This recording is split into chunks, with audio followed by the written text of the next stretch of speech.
Hola, ¿qué tal a todos? Vamos a continuar con el curso y seguimos hablando de modelos de crecimiento. Estuvimos platicando la vez pasada de la ecuación logística, el modelo logístico, y con ese modelo tenemos que trabajar un poco más en el sentido de las limitantes que tiene, ¿no? Eh, Platicamos ya de las muchas y fuertes limitantes del modelo de crecimiento a tasa constante, sin limitación del modelo de Malthus. Hablamos un poco sobre las motivaciones político-económicas también de ese tipo de modelos. Eh, y pues hay que hablar un poco sobre el modelo logístico, ¿no? Ya vimos más o menos el comportamiento matemático que tiene el modelo, ¿no? Ahí la población crece a tasa constante hasta el punto donde deja de haber recursos y entonces tiende a un valor asintótico, ¿no? Ahora, esto es desde luego más realista que el crecimiento sin límites, pero eh, hay partes del fenómeno de dinámica de poblaciones que no refleja este modelo, ¿no? El,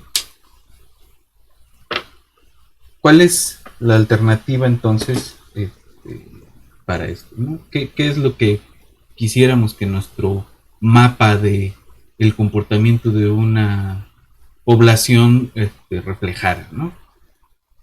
¿Cuál sería un buen modelo de dinámica de poblaciones? Entonces, vamos a dar dos propuestas hoy, o quizás tres, este, sobre cómo se va limitando la población. Entonces, en el primero vamos a buscar que el comportamiento del modelo refleje una posible extinción, ¿no? O un posible comportamiento que tienda a la extinción.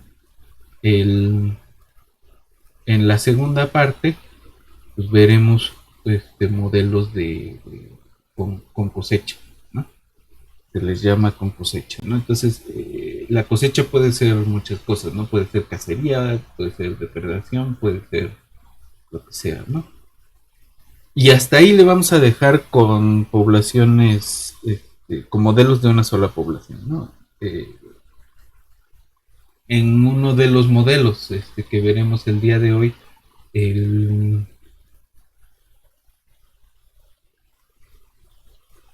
el, eh, la forma de hacer el análisis nos va a dar nos va a dar pie a hablar sobre un tema interesante, matemáticamente interesante y interesante también sobre la historia de la modelación matemática y de la biología teórica, que es la teoría de catástrofes, ¿no? Entonces, en uno de los modelos que vamos a ver, eh, al hacer el análisis del espacio fase, este, no del espacio fase, el análisis de la función del lado derecho del modelo, vamos a obtener, proyectando en algún plano adecuado, una catástrofe cúbica. Y las catástrofes cúbicas son, pues son curvas algebraicas con ciertas características, pero tienen que ver en el espacio de parámetros con cambios abruptos en en el sistema, ¿no? Aquí el cambio abrupto pues, va a tener que ver con fenómenos cercanos a la extinción, pero, o con, al contrario, ¿no? Con una, este, con un crecimiento desmedido de la población, seguido de un fenómeno cercano a la extinción, eh, llevado por ese crecimiento desmedido, ¿no? Eh, Hay que hacer también mención en esto de los modelos de crecimiento, de los modelos de eh, justamente de crecimiento desmedido de las células cancerosas. ¿No? No estoy seguro de que vayamos a abordarlo de una vez aquí o nos vamos de una vez hacia poblaciones que interactúan, pero habrá que mencionar al menos en alguno de los mini proyectos. Seguramente vamos a describir el modelo de Gompertz, que se puede aplicar a un modelo de grano grueso de crecimiento de células o de poblaciones de células cancerosas. Bueno, entonces vamos un rato a garabatear el pizarrón y continuamos.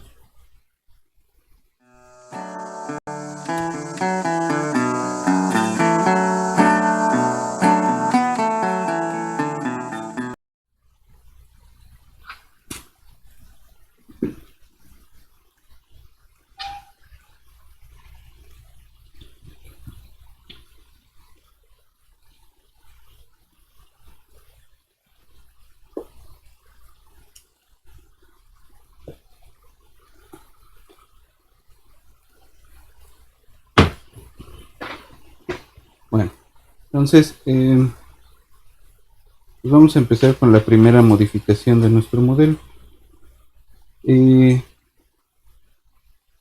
Habíamos, pues nada más hay que recordar, ¿no? Un poco cómo es la ecuación logística. La habíamos pintado como x punto igual a una tasa por la población, ¿no? Esta parte del crecimiento rápido. Y esta se acotaba con algo proporcional a la población e inversamente proporcional a la capacidad de carga del sistema. Entonces recordemos que la capacidad de carga pues no es otra cosa que preguntarnos, ¿no? ¿Cuántos bichos soporta el sistema en cuanto a la recuperación de los recursos necesarios para que la misma población de bichos vuelva a crecer, ¿no? Se reproduzca. Entonces, ahora vamos a hacer una modificación. Entonces, partimos de esta y lo que vamos a hacer es modificar la tasa de crecimiento, ¿no? Pues seguimos teniendo nuestro crecimiento rápido, pero ese crecimiento rápido se va a ver afectado por otro término que va a ser de la forma x sobre una teta menos 1.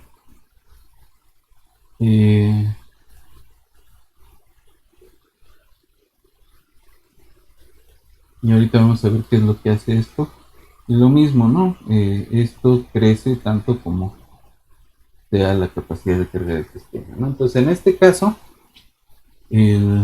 podemos pensar que, ¿no? Si escribimos esta ecuación como alfa x teta menos 1 por x, ¿no? Menos el otro término, ¿no? Alfa x sobre teta menos 1 cuadrada k, esencialmente es el mismo modelo logístico, ¿no? Visto de esta forma, ¿no? Nada más que la alfa tiene una nueva forma, ¿no? Que le podríamos llamar alfa tilde de x y un parámetro teta por x menos esa misma, ¿no? Alfa tilde de x teta por x cuadrado sobre k, ¿no? Entonces, esta de aquí es nuestra nueva tasa de crecimiento. ¿Qué tiene de especial esa tasa de crecimiento? Lo que vamos a ver, ¿no? Es que esta tasa primero es dependiente de la densidad y de este otro parámetro. Ese parámetro teta, que es mayor que cero, desde luego, tiene que ver con depredación.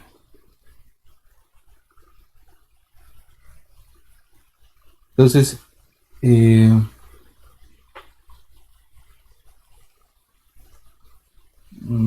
o con densidad también, ¿no? Densidad. Lo que estamos diciendo acá es que si la población es o tiene muy baja densidad, también no solo les va a costar defenderse de algún depredador o lo que sea, sino también les va a costar reproducirse, ¿no? Entonces, mientras menos cerca estén, más difícil les va a ser reproducir. Eh, Ojo, esto no es un modelo general y muy pocas veces nos vamos a encontrar en este caso con modelos de ese tipo, sino más bien eh, pues, con modelos que funcionan con cierto tipo de especies, ¿no? Con cierto tipo de bicho. Entonces, en este caso funciona para aquellos eh, que tienen una tasa de reproducción que depende de la densidad, ¿no? ¿Sí? Por eso, en varias especies, pues cuando es la época de reproducción, se juntan las grandes masas de individuos, ¿no? En ese sentido es que depende de la densidad la posibilidad de reproducirse, ¿no? Este, ok, entonces vamos a quedarnos con nuestro modelito. A esta variación se le llama oso depredador. Porque en densidades muy bajas, lo que va a ocurrir es que este término lleva a la extinción. Este,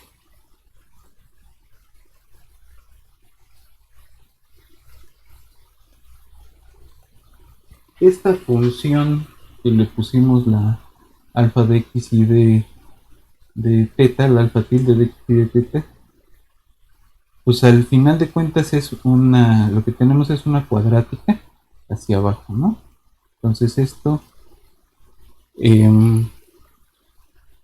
va a pasar por acá y tiene una cosa así, ¿no? Entonces, en, para densidades muy bajas, esto no va a alcanzar a crecer, pero para densidades altas sí. Pasando un máximo, empieza a decrecer. Pero ¿qué pasa cuando empieza a decrecer? Pues se va a aproximar a la otra asíntota, que es la K, ¿no? ¿Quiénes son los dos puntos fijos aquí? ¿O cuántos puntos fijos vamos a tener? ¿No? Entonces, al menos tenemos 3 puntos fijos, ¿no? De lo que podemos ver por la forma de la ecuación, el x idénticamente 0 es 1, ¿no? Soluciones constantes, este, la otra solución constante, ¿quién va a ser? Pues es la que corresponde con x sobre teta menos 1 idénticamente 0, que no es otra cosa que x idénticamente igual a teta.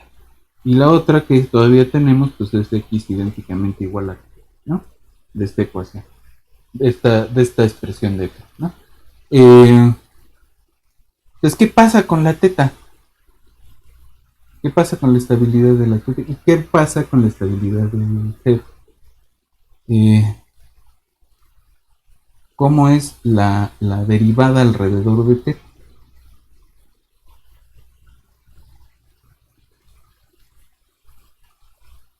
Entonces, la pregunta es, ¿Qué pasa cuando la teta, cuando nuestra condición inicial es más pequeña que teta, pero más grande que cero, ¿no? Entonces, alfa por x es más grande que cero, y aquí lo que vamos a pedir es que teta sea menor que k,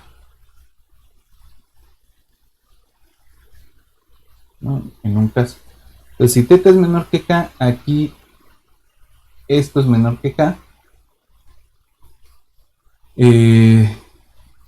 Y si esto es menor que k, esta parte de aquí es más chica que 1, ¿no?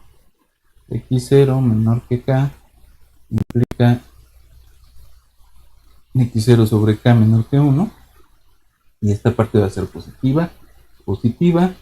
Y aquí vamos a tener x0 menor que teta. Implica que x0 sobre teta es menor que 1. Y esta parte va a ser menor que 0, ¿no? Entonces, en este caso de aquí, donde teta es menor que k y x0 es menor que teta, la derivada, la x punto o la de x en dt es menor que 0. Es decir, vamos a tener para valores iniciales menores que teta, esta teta, de crecimiento, ¿no? Ahora, si tenemos esta misma situación,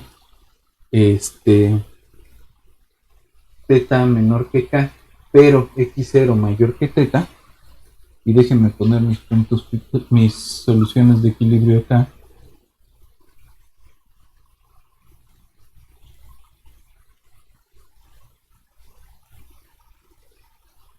para hacer unas cuentas de este lado. Aquí vamos a tener 0 menor que teta menor que x0, ¿no? En este caso, x0 sobre teta sobrepasa 1, lo cual nos da eh, valor, esta expresión mayor que 0, ¿no? Este es mayor que 0, y nada más supongamos que todavía estamos debajo de k, entonces también x0 sobre k es menor que 1 todavía, y esto va a ser positivo, ¿no? Entonces, en este escenario, x punto es positiva, ¿no? Entonces, pasamos de un umbral donde decrece la derivada a un umbral donde la derivada crece, ¿no?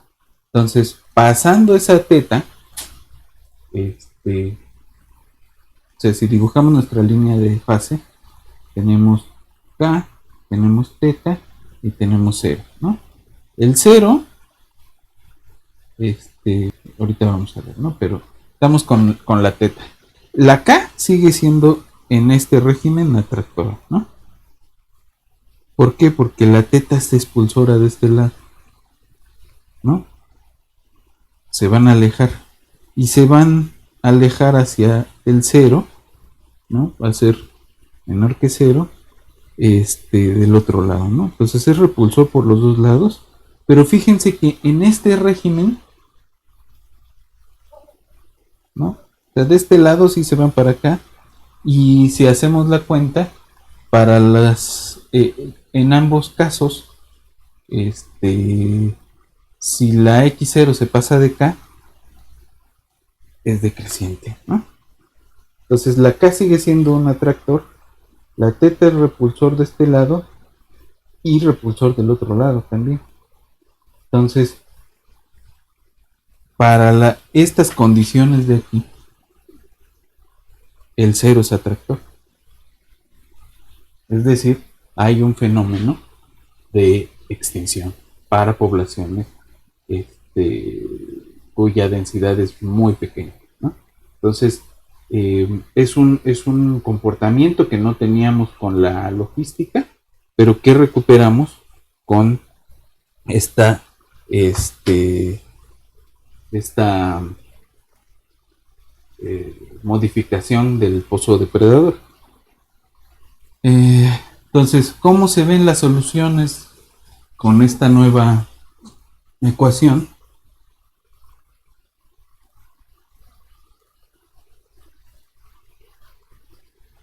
Tenemos nuestra K, tenemos la teta y más vamos a hacer que la teta sea con un orden bastante más pequeño. Aquí tenemos una solución de equilibrio y aquí también. Y lo que tenemos es que de este lado las soluciones se siguen viendo así, muy por aquí se siguen viendo de esta forma. Aquí digamos que está el K medios.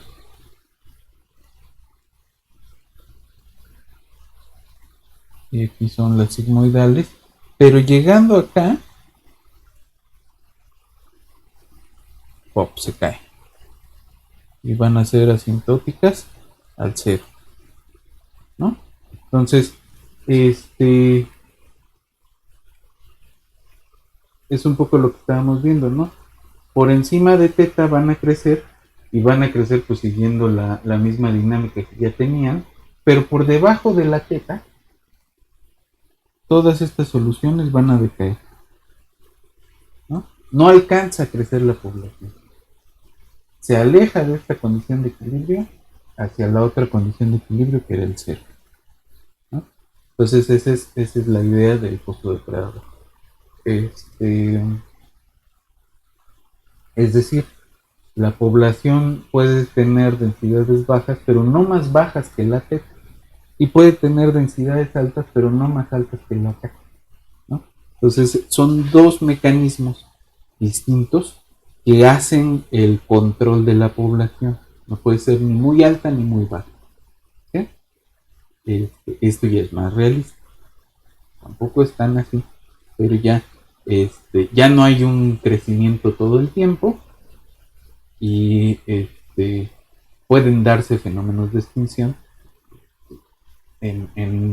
con cierto juego de parámetros, ¿no? Ok, entonces ahora vamos a ver un modelo de con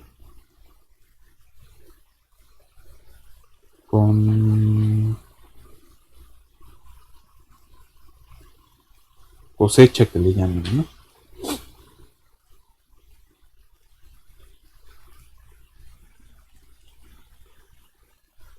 Entonces, vamos a partir de un modelo, partimos otra vez de este modelo logístico. Y a partir del modelo logístico vamos a introducir un término que puede ser depredación o puede ser cacería o lo que sea, ¿no? Es algún tipo de depredación, pues, del bicho que estamos tratando. Entonces, es un modelo logístico con cosecha. Ahora, hay en general, ¿no? En general vamos a hablar de un modelo logístico con cosechas y tiene esta forma, ¿no?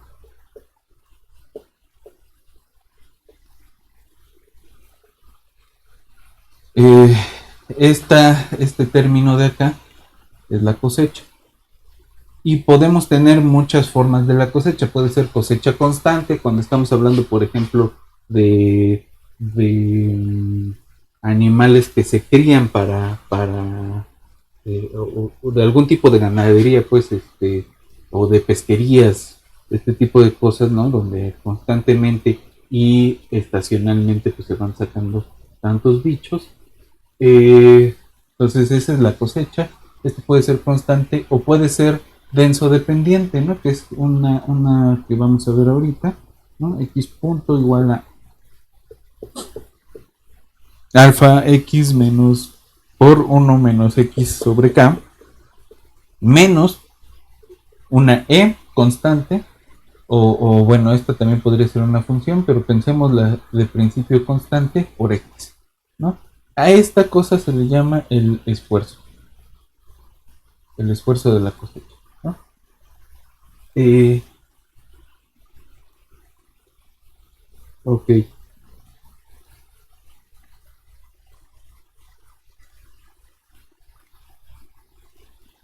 ¿quiénes son las soluciones de equilibrio de este lado, ¿no? Entonces, para este modelo, eh, vamos a tener x igual a 0, sigue siendo una solución de equilibrio, pero x igual acá ya no es una solución de equilibrio, ¿no? Entonces, la otra solución de equilibrio es donde alfa x por 1 menos x sobre k es igual a e por x. Y como x es distinto de 0 en principio, tenemos esto de acá, ¿no?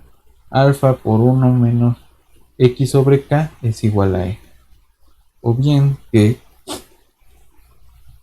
alfa sobre e por 1 menos x sobre k sea igual a 1, ¿no? De aquí tenemos alfa sobre e es igual a alfa sobre e k por x, y finalmente tenemos x igual a e k, perdón, e k sobre alfa por e, ¿no? Las es todas se van a ver al mago, y efectivamente la k sí era una solución de equilibrio. Menos mal, seguimos teniendo esa solución de equilibrio, y pues vamos a ver qué es lo que está haciendo este término de cosecha, ¿no?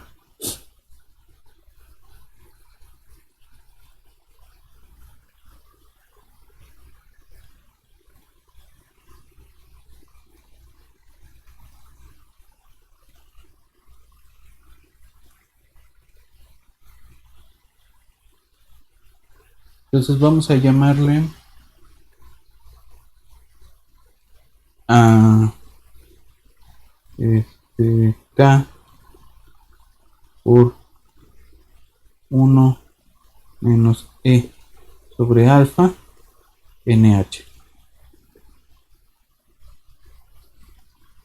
nh que depende de e, ¿no? Y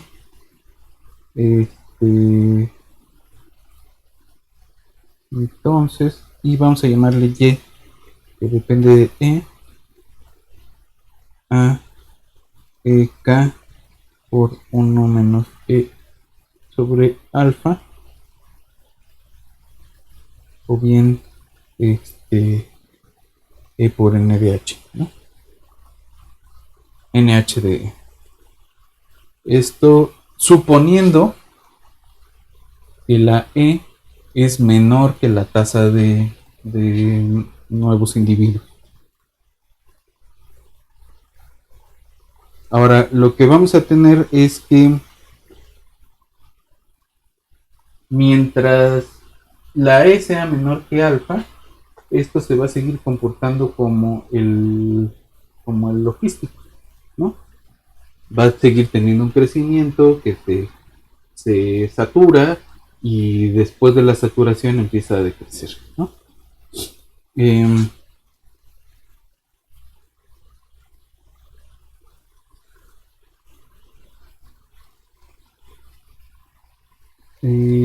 pero si pasamos de alfa y e es mayor que alfa en algún momento, pues quisiéramos saber cuál es el máximo. Entonces, si e se pasa de alfa, la población va a empezar a decrecer, ¿no? La población decrece. Pero ¿cuál es el máximo del esfuerzo, de este esfuerzo, de tal manera que la población se siga sosteniendo, ¿no? Es decir, una cosecha sostenible. ¿Cuál es el tiempo de recuperación, ¿no? Entonces, la Y máxima es la Y de E que corresponde a la E igual a alfa por K sobre 2, ¿no? Esta K medios, acuérdense que era donde cambiaba de forma la curva, de ser sigmoidal a ser un crecimiento lento, ¿no? Entonces, justo allí, por la, ¿no? La tasa de crecimiento, que eso puede ser más abajo dependiendo de la tasa,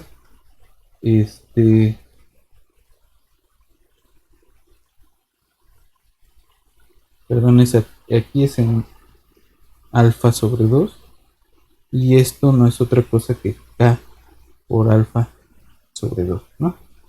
Y entonces la población máxima que se puede cosechar o depredar, pues justamente es esta de K medios, ¿no? La N máxima que se puede cosechar. Y entonces ese punto de equilibrio pues va a ser asintóticamente estable para algunos valores y para otros no, ¿no?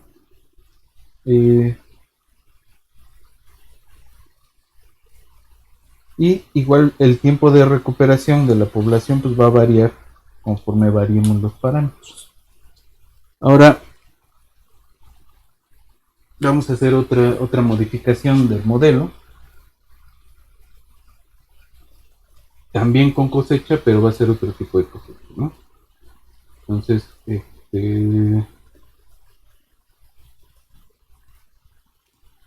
seguimos en este marco general.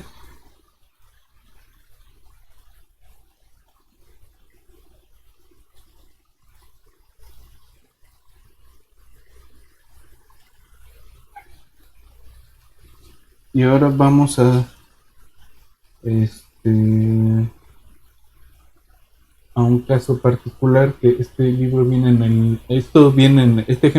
el libro de Murray, pero luego les paso el artículo donde lo sacan, que es de Ludwig. Me parece que en los 80, pero no estoy completamente seguro. Y Ludwig propone un modelo sobre unos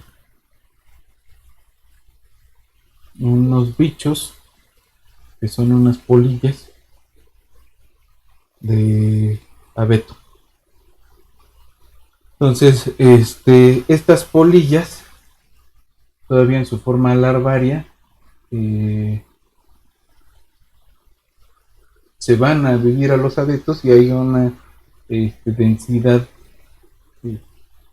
umbral donde pues ya se considera una invasión, ¿no?, de los bosques de abeto.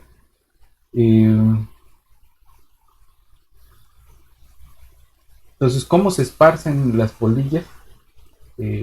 Nada más así pensando en la cuestión de densidad, es algo que aborda este modelo que vamos a revisar y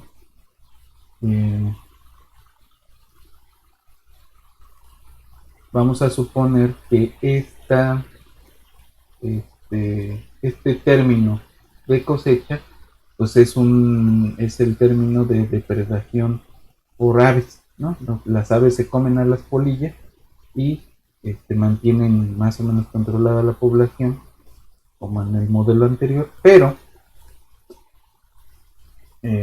las polillas pueden volver a crecer cuando la densidad es baja, ¿no? Aquí pasa al revés que con el primer modelo. ¿Por qué?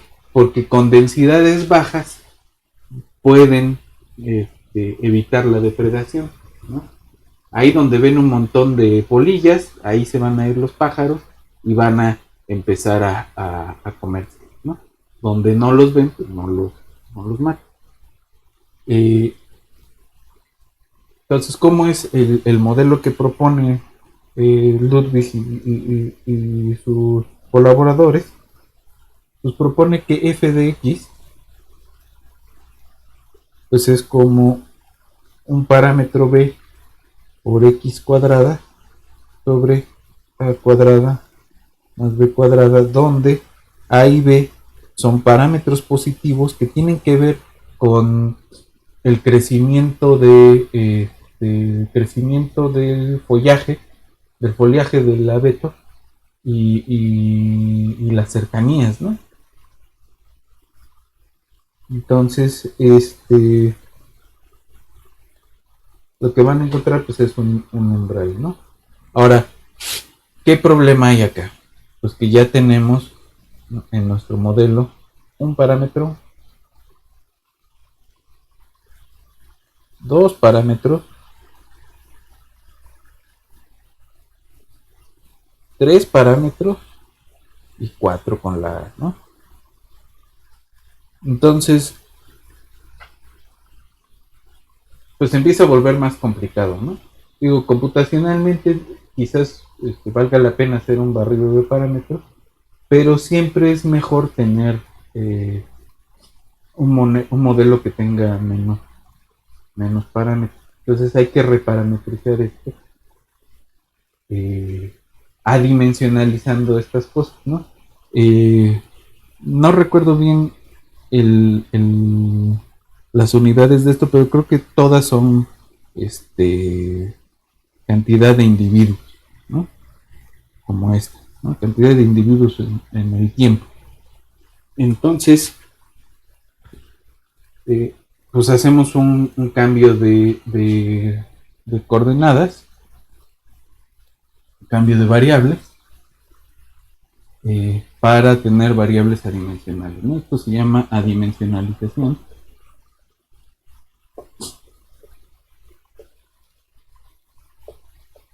Luego les mando unos ejercicios para hacer variables adimensionales. Eh,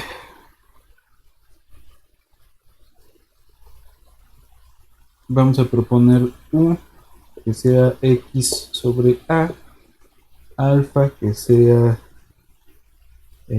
alfa tilde que sea a por alfa sobre b, q que sea k sobre a y tau que va a reparametrizar el tiempo, ¿no? Va a ser otra escala de tiempo y a partir de aquí vamos a tener dos parámetros únicamente para nuestra ecuación. Vamos a tener la derivada de u respecto de tau es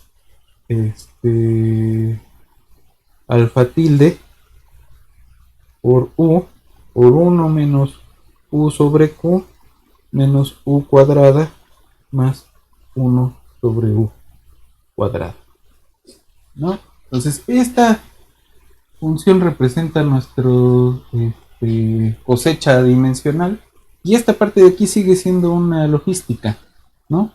Entonces, ¿qué es lo que hay que notar acá nada más? Pues primero que la U es pequeña y que N es pequeño respecto de A. Perdón, no N, X es pequeño respecto de A. ¿Quiénes son los dos puntos fijos? Pues U idénticamente 0 es 1 y el otro pues es donde R por 1 menos U sobre Q es igual a U ¿no? Sobre 1 más U cuadrado, ¿no? Aquí nos llevamos una U porque ya agotamos el caso U igual a 0 Y a partir de aquí vamos a tener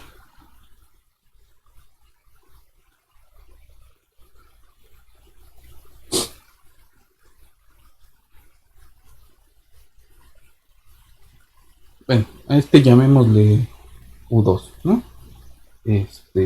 Al que corresponde a este. ¿Por qué? Porque cuando pasemos este término de este lado, vamos a tener una ecuación cúbica en U, ¿no? Entonces, nos conviene más pensar que justamente una de sus raíces es 0 y tenemos otras dos, ¿no? Que corresponden con esta, que son U cuadrada y U2, perdón, y U3. Eh, para no estar haciendo tantas cuentas. Eh,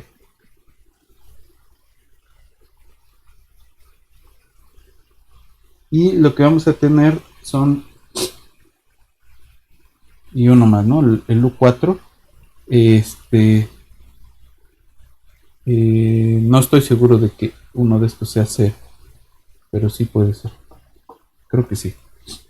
El hecho es que vamos a tener tres estados eh, estacionarios y estables.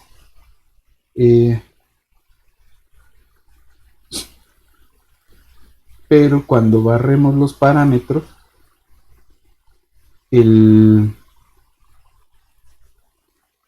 va a ocurrir algo chistoso. Va a ocurrir una bifurcación, ¿no? Entonces la idea es que tenemos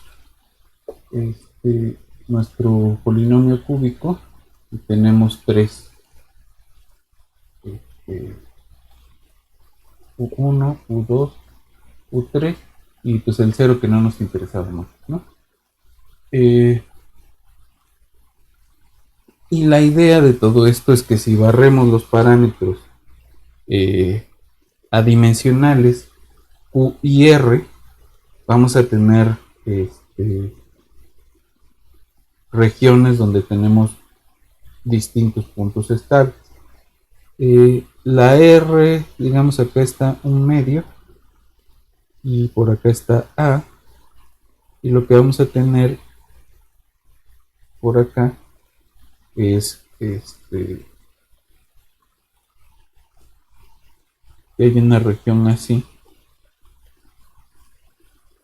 Aquí hay tres puntos estables y acá vamos a tener uno estable y dos inestables, ¿no? Entonces, de tener un solo punto, al barrer los parámetros nos salen tres, ¿no? Es una especie de pitchfork. Ahora, podemos etiquetar acá este punto P, esta rama es B, esto es A, este punto de acá es C y esta rama de acá es D, ¿no? O, ajá, por acá va a ser C, D, A. Y lo que se tiene es que si fijamos Q, ¿no? Para una Q fija, haciendo crecer R por A, B, luego C, luego D, ¿no? Para alguna Q fija, tenemos un punto estable, un punto estable, un punto estable, nos salen tres, y luego perdemos la estabilidad y tenemos un solo punto estable otra vez, ¿no? Entonces,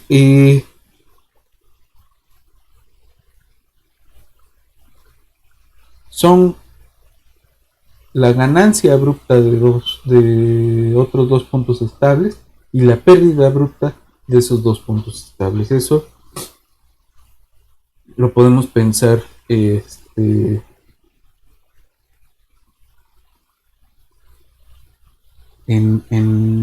el espacio de tres parámetros, ¿no?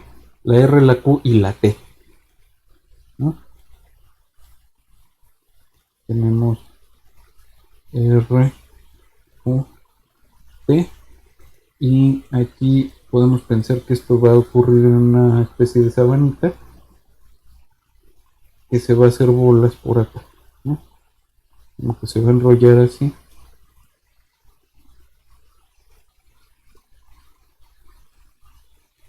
Y por acá está el valor A, el B, el C y el D, ¿no? Entonces la idea es que vamos a, para una Q fija, esta es la Q, para una Q fija, conforme pasa el tiempo, pues recorremos la R de 0 a B a C, y por acá es donde pasan las cosas raras. Ahora, si volvemos a proyectar esta cosa, que se está como doblando hacia adentro, en únicamente los parámetros R y Q, lo que vamos a tener justamente es esta acústica, ¿no? Esta es pues una curva algebraica de grado 3, que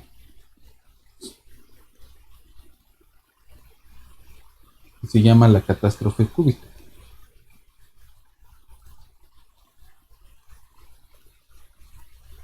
La próxima sesión pues vamos a hablar un poco sobre ese tipo de curvas, y vamos a regresar a este modelo con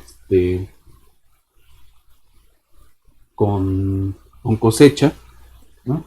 Porque algo está interesante está pasando, ¿no? Vamos a ir primero, la siguiente sesión vamos primero a tratar de entender esto en la computadora, y luego hablaremos un poco sobre esa catástrofe cúbica, sobre el trabajo de Benetton matemático, sus posibles aplicaciones biológicas y el abuso que se hizo de las posibles aplicaciones en otros y variados campos en la década de los 80, ¿no?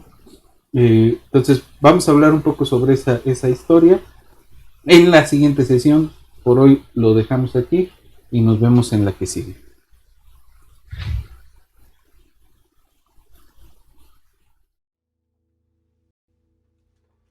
My mama was a tailor. She sewed my new blue jeans. My father was a gambler down in New Orleans.